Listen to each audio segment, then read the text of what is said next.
നമുക്ക് പാലും ബ്രെഡും വെച്ചിട്ടൊരു സാധനമായാലോ. ആദ്യം നമുക്ക് കസ്റ്റർഡ് പൗഡർ ഒരു ഗ്ലാസ്സിൽ ഇട്ടും അതിനകത്തിട്ട് പാലൊഴിക്കണം. പാല് ഹാഫ് മതി. പിന്നെ പഞ്ചസാര ഞാനിപ്പോൾ ഒരു 2 ടീസ്പൂൺ ചേർക്കുന്നുണ്ട് പഞ്ചസാര. അങ്ങനെ നമ്മളതിൽ പഞ്ചസാരയൊക്കെ ചേർത്ത് കൊടുക്കണം. എന്നിട്ട് നല്ലോണം മിക്സ് ചെയ്യണം. എന്നിട്ട് നമ്മൾ ഒരു പാനിനകത്ത് ബ്രെഡ് വെക്കണം. ഒരു 2 ബ്രെഡ് വെക്കണം ഇങ്ങനെ മേളിൽ. എന്നിട്ട് 2 സൈഡും ഒന്ന് മൊരിച്ചെടുക്കണം. പക്ഷേ നെയ്യ് ഒഴിക്കണമായിരുന്നു. പക്ഷെ എനിക്ക് നെയ്യില്ലാത്തതുകൊണ്ട് ഞാൻ ചുമ്മാ വെച്ചതിനകത്ത് മിക്കവാറും അടി പിടിക്കാൻ ചാൻസ് ഉണ്ട്. പിന്നെ അതിനകത്ത് നമ്മൾ ഈ കലക്കി വെച്ചിരിക്കുന്ന പാല് അതിൻ്റെ മേളിലോട്ട് ഇങ്ങനെ ഒഴിച്ച് കൊടുക്കണം. ഫസ്റ്റ് ലെയറിൽ ഒഴിച്ച് കൊടുക്കണം. എന്നിട്ട് നമ്മളത് തിരിച്ചിടാൻ ഇത് ഭയങ്കര പാടാണ്. കാരണം ഞാൻ നെയ്യ് തേച്ചിട്ടില്ല.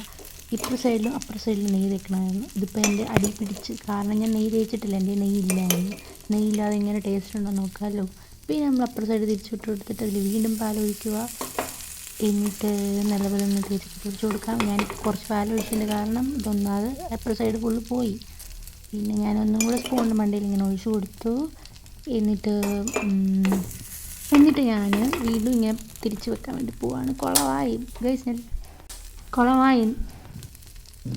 കുളമായി ഇതിനെ ടേസ്റ്റ് ചെയ്ത് നോക്കാം. നെയ്യില്ലാത്ത വേണ്ടേ.